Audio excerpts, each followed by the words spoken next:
INET has long been a proponent of thinking beyond the usual equity efficiency trade-off that's typical of neoliberal theory.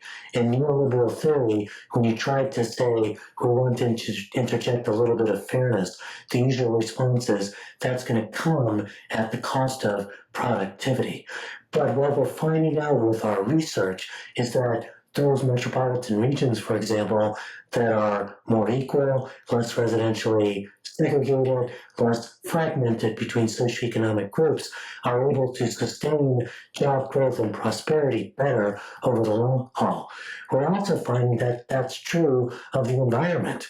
When you have a situation in which you've got a lot of environmental inequality, there's a tendency to think that environmental problems are someone else's problems, that most of the pollution is going to be in low-income communities of color, and therefore it's not an issue for upper-income folks in more privileged positions to think about.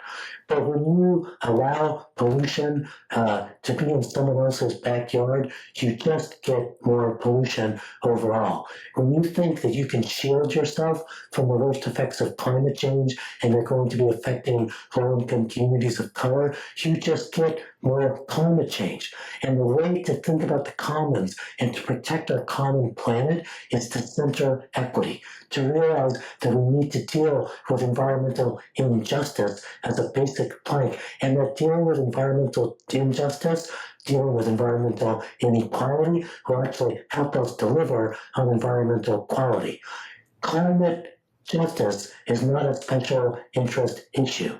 It is the entry point for creating a broader sense of the commons that will allow us to deal with our collective climate catastrophe.